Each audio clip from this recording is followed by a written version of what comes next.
प्यारे प्रशिक्षणार्थियों, शुभ जय हिंद। आज का हमारा विषय है योग। योग का परिचय, संप्रत्यय, आवश्यकता तथा महत्व। भारत ऋषि मुनियों की भूमि है। प्राचीन काल में संत महात्मा ऋषि मुनि हजारों साल लंबा जीवन जीते थे। लंबी आयु के साथ साथ वे स्वस्थ जीवन व्यतीत करते थे। उनके लंबे और स्वस्थ जीवन जीने का रहस्य था योग, साधना तथा संयम। योग एक दर्शन है। यह जीवन को संपूर्ण रूप से देखने की दृष्टि देता है। इनमें शरीर की उपेक्षा नहीं है, वरन उसे सशक्त बनाने पर जोर दिया गया है। शरीर मध्ये खलु धर्म साधनम। शरीर निश्चय ही सबसे पहला धर्म का साधन है। योग का स्वरूप तथा महत्व। योग शब्द का वर्णन वेदों, उपनिषदों, गीता तथा पुराणों में अति प्राचीन काल से होता आया है। विदेशी शासन तथा गुलामी के कारण हम पर पश्चिमी सभ्यता का रंग चढ़ गया और हम योग की शक्ति तथा महत्व को भूल गए। स्वतंत्रता के पश्चात हमारे ऋषि मुनियों ने योग के महत्व को जन जन तक पहुंचाना आरंभ कर दिया है, जिससे आधुनिक पीढ़ी को भारतीय दर्शन की जानकारी मिल सके। इस तथ्य से इनकार नहीं किया जा सकता कि भारतीय दर्शन में योग का अति महत्वपूर्ण स्थान है। आत्मदर्शन एवं समाधि से लेकर कर्म क्षेत्र तक योग का व्यापक व्यवहार हमारे शास्त्रों में हुआ है। योग शब्द संस्कृत के युज धातु से बना है, जिसका अर्थ जोड़ना है, मिलान या संधान। योग द्वारा आत्मा और परमात्मा का पारस्परिक मिलान या संधान होता है। आइए हम योग की परिभाषा देखते हैं।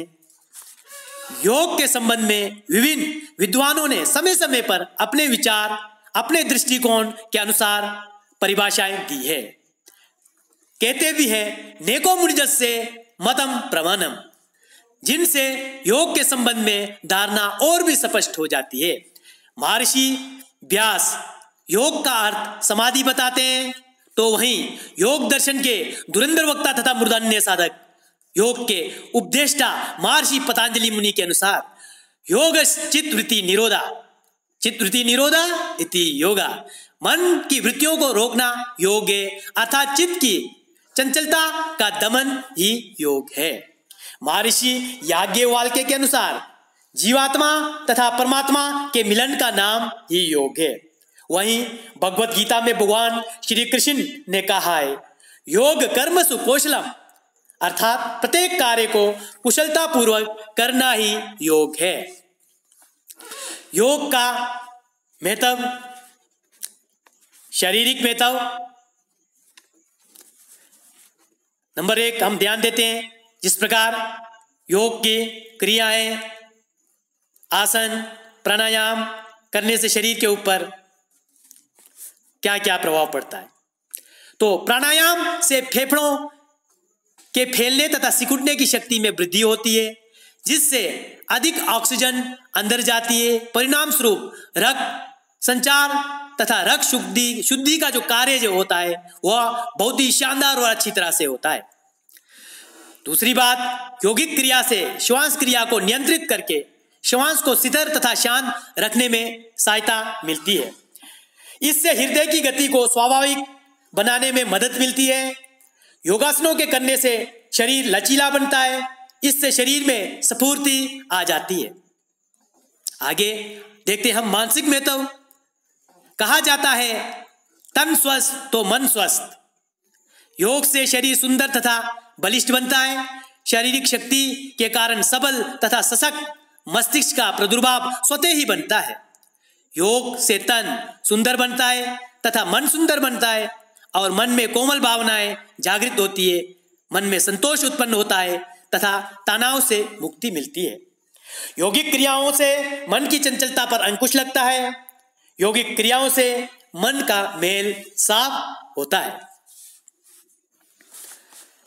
योग का महत्व में आगे देखते हम नैतिक महत्व। योग साधना से इंद्रियों पर नियंत्रण रखने की शक्ति प्राप्त हो जाती है।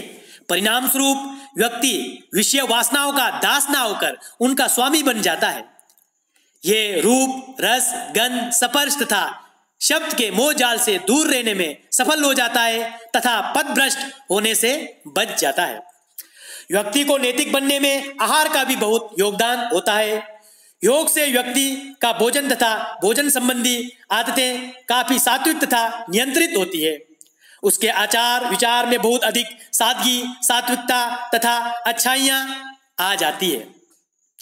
कहा भी जाता है आहार संभवा वस्तु रोगाश्चार संभवा, और बीमारियां भी हमें आहार के साथ ही आती है और शरीर भी आहार के कारण ही टिका है। भूखे भजन ना होए गोपाला, भूखे भजन ना होए गोपाला, फीका रहे जन्नत का नजारा। आइए आगे देखते हैं सामाजिक महत्व। व्यक्तियों के समूह को समाज कहा जाता है। जैसे व्यक्ति होंगे वैसे ही समाज होगा। योग साधना के पथ पर चलने वाले व्यक्ति निश्चित रूप से एक अच्छे समाज का निर्माण करेंगे। छल, कपट, धोखाधड़ी, नशीली वस्तुओं का सेवन, भ्रष्टाचार, बेईमानी, हिंसा, शारीरिक विषयों में आसक्ति आदि आज के समाज की पहचान है। विश्वास कम होता जा रहा है, सामाजिक संबंध दूषित होते जा रहे हैं, अपराधों का ग्राफ दिन प्रतिदिन बढ़ता जा रहा है। ऐसी स्थिति में यौगिक क्रियाएं ही समाज से इन बुराइयों को दूर करने में सहायक सिद्ध हो सकती है। आगे देखते हैं योग का आध्यात्मिक महत्व।